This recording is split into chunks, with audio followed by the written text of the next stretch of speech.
దేవుని ప్రశస్తమైన నామమును బట్టి మీ అందరికీ మరి ఒక్కసారి నా శుభాభివందనాలు. అయితే ఈరోజు మనం ధ్యానించబోయే అంశం యవ్వనస్తులు దేవుని ఎలా ఎరగాలి? దేవుడు వారిని ఎలా పట్టుకుంటాడు? ముఖ్యంగా యవ్వనస్తుల కోసం నేను ఈ విషయాన్ని చెబుతూ ఉన్నాను. అయితే ఇక్కడ యవ్వన కాలంలో మనకు బైబిల్‌లో వాక్యం ఉంటది. బాలురు నడువవలసిన త్రోవలో వారిని నడిపింపుము. అది ప్రతి ఒక్క తల్లి, తండ్రి ఖచ్చితంగా పాటించాల్సి ఉంటుంది. ఎందుకంటే అన్నీ మనం చెప్తే మాత్రమే వాళ్ళు గ్రహించుకోగలుగుతారు చిన్నప్పుడు. అటువంటి టైంలోనే మనము దేవుని కొరకు చెప్పాలి.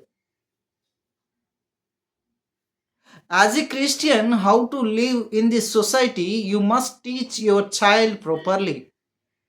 Otherwise, they adapted the society and they adopted the skills by the friends. అంటే వాళ్ళ స్నేహితులు బట్టి వాళ్ళకి ఎటువంటి అలవాట్లు ఉన్నాయో అవన్నీ వీళ్ళు అడాప్ట్ చేసుకుంటారు. కాబట్టి దేవుని వాక్యానుసారము మనము పిల్లలకి ప్రతి విషయాన్ని క్షుణ్ణంగా చెప్పాలి. అయితే వాడు ఎలా ఉంటున్నాడు? మనం కనీసం ప్రతి తల్లి, తండ్రి ఆ కుమారుడు లేదా కుమార్తెతో కనీసం రోజులో ఒక అరగంట సేపు కూర్చొని మాట్లాడాలి. అలా మాట్లాడిన పక్షంలో వాళ్ళు ఈ ఏమిటి నా తల్లి, తండ్రి నాతో మాట్లాడట్లేదు, నాకు కంపెనీ లేరు అని వేరే కంపెనీస్‌ని వెతుక్కుంటారు. ఈ సనాతన కాలంలో మనము మొబైల్ ఫోన్‌కి అడాప్ట్ అయిపోతూ ఉన్నాం. నీ పిల్లవాడు ఏడుస్తూ ఉన్నాడనుకోండి, వాడితో కూర్చొని మాట్లాడడం, వాడికేదో కథ చెప్పడం మానేసావు. ఒక సెల్ ఆన్ చేసి సాంగ్స్ పెట్టేసి వాడి చేతిలో పడేస్తున్నావు. వాడు అవే చూస్తూ ఉంటాడు. అందులో మంచి ఉండొచ్చు, చెడు ఉండొచ్చు. వాడు ఏదైతే చూస్తున్నాడో అదే వాడు అడాప్ట్ చేసుకుంటాడు. దానుసారం వాడి జీవన సరళి ఎదుగుతూ ఉంటుంది. అదే నువ్వు ఆ టైంలో కూర్చొని ఒక బైబిల్ కథ చెప్పు. బైబిల్ ఆడు ఎదురుగుండగా నువ్వు తీసి చదువు. వాడు చదువుతాడు. వాడు కూడా రేపొద్దున్న ఎప్పుడన్నా కూర్చొని బైబిల్ తీసి చదువుతాడు. నిజంగా నేను చెప్తున్నాను. నా నా సొంత కుమారుడు, నా కుమారుడు నేను చిన్నప్పుడు వాడు నడుస్తూ ఉన్నప్పుడు టీవీలో సాంగ్స్ వచ్చేవి. నేను అవి కట్టేసి హల్లెలూయా స్తుతి మహిమ అనే సాంగ్ స్టార్ట్ చేసేవాడిని. వాడు 2 కాళ్ళు కూడా ఇలా ఇలా ఆడించి బాడీని షేక్ చేయడం మొదలుపెట్టాడు. అంటే మనం ఏ సాంగ్ నేర్పించాం? హల్లెలూయా స్తుతి మహిమ నేర్పించాం.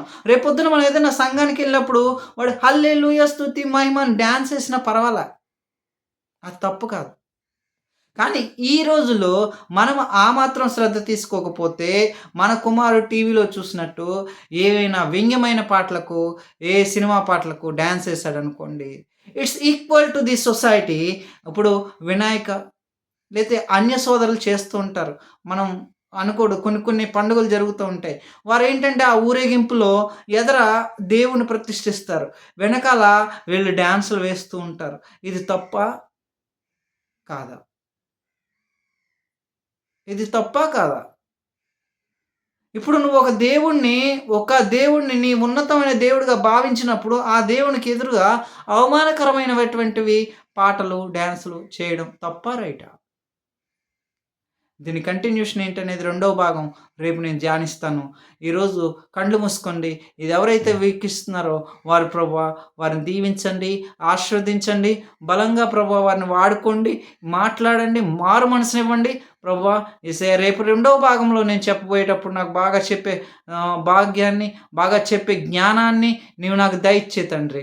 ప్రభువా ఇది అనేక మందికి చేరుకున్నటకు సహాయం చేయి తండ్రి. ఇది ఎవరిని ఇబ్బంది పెట్టుటకు, ఎవరిని ప్రభు ఉద్దేశించినవి ఏమాత్రము కాదు నాయన. నీ సత్య వాక్యము నేను అనేక మందికి చేరవేర్చుటకు మాత్రమే మార్గం ఎంచుకున్నాను ప్రభువా. యేసయ్య ఇదిగో ప్రభు చూస్తున్న వాళ్ళు ఎవరికైనా ప్రభు ప్రార్థన అవసరతలు ఉంటే నా ఫోన్‌కి ప్రభు ఫోన్ చేయండి. 6303378885 6303378885 నంబర్‌కి ఫోన్ చేసి మీ యొక్క ప్రార్థన అవసరతలు మాకు చెప్పిన యెడల మేము మీ కొరకు ప్రార్థిస్తాం. ఆమేన్.